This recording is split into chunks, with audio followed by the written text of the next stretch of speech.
Hello guys, આજે આપણે બનાવીશું આ રીતના આપણે પાકા કેળા વધી ગયા હોય તો તેને આપણે કેક બનાવી લઈશું। તો તેના માટે આપણે 2 કેળાને મિક્સર જારમાં કટ કરીને એડ કરી દઈશું। ત્યાર પછી આપણે તેમાં અડધી વાટકી દહીંની એડ કરીશું। મીડિયમ દહીં હોવું જોઈએ, બહુ ખાટું નહીં બહુ મોળું નહીં।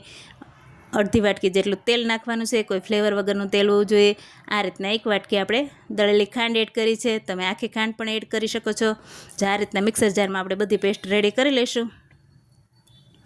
આપણે પેસ્ટ રેડી થઈ ગઈ છે, ત્યાર પછી આપણે કોરો લોટ ભેગો કરશું। તેના માટે એક વાસણ લીધું છે, તેમાં એક છાયણી મૂકી છે, તેમાં અડધી વાટકી પોણી વાટકી જેટલો ઘઉંનો લોટ નાખેલો છે, અડધી પોણી વાટકી જેટલો મેંદાનો લોટ નાખેલો છે।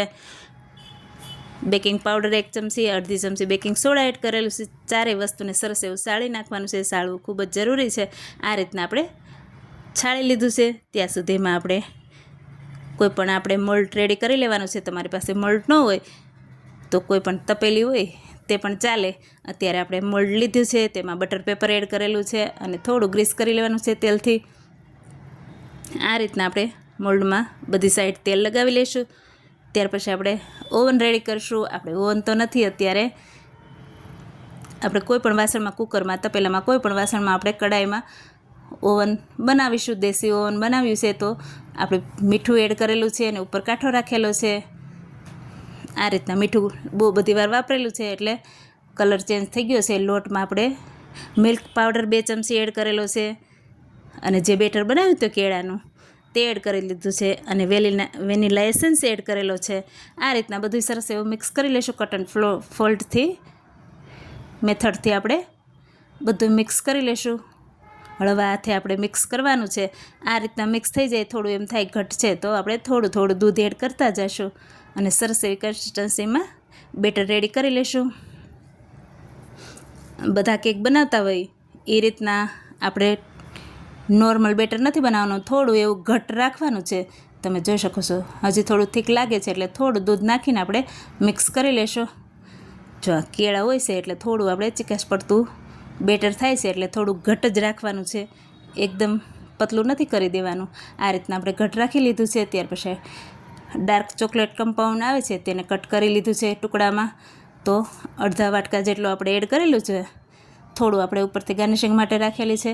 આ રીતના ચોકલેટ નાખીને બધું મિક્સ કરી લેશું। ત્યાર પછી આપણે મોલ્ડમાં એડ કરી દઈશું। મિક્સ થઈ જાય આ રીતના આપણે મિક્સ કરી લીધું છે। ત્યાર પછી આપણે મોલ્ડમાં એડ કરી દેવાનો છે બેટર બધું। આ રીતના બેટર આપણે મોલ્ડમાં એડ કરી દઈશું।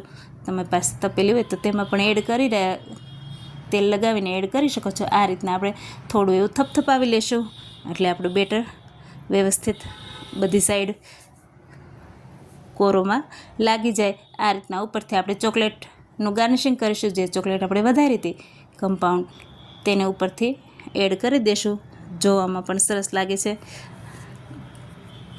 આ રીતના ચોકલેટ ઉપરથી રાખીને આપણે જે મીઠું નાખેલ તપેલી મૂકી છે તેમાં આપણે રાખી દઈશું મોલ્ડ। તમે કુકરમાં પણ બનાવી શકો છો। આ રીતના કોઈ પણ વાસણ ઢાંકી દેવાનું છે, કોઈ સાઈડથી હવા ન જાય એનું ખાસ ધ્યાન રાખવાનું છે।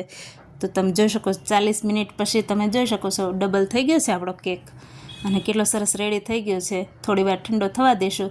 ત્યાર પછી તમે ચેક કરો તો કાચો હોય તો ચાકુમાં ચોંટી જાય। અત્યારે આપણે કેક પાકી ગયો છે એટલે ક્યાંય ચાકુ ક્લિયર આવ્યું છે।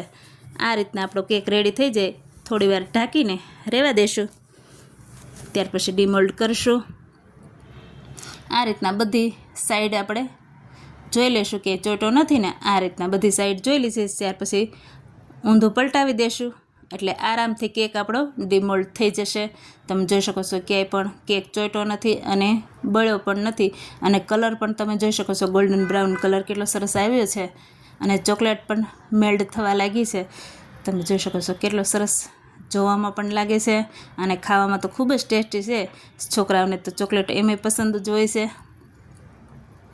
જો તમને કટ કરીને પણ બતાવું, અંદરની જાળી તમે જોઈ શકો છો કેટલી સરસ આપણે આવી છે। તમારે મેજરમેન્ટની કોઈ જરૂર નથી, મેં બતાવ્યું એ પ્રમાણે બનાવશો એટલે સરસ એવો કેક રેડી થઈ જશે। ઘરની જ વસ્તુમાંથી રેડી થઈ જશે, કોઈ બજારેથી લાવવાની જરૂર નથી। જાળીદાર સરસ એવો કેક રેડી થયો છે. ચોકલેટી ને જાળીવાળો બનાના કેક રેડી છે. લાઇક, શેર, સબસ્ક્રાઈબ કરજો. Thank you.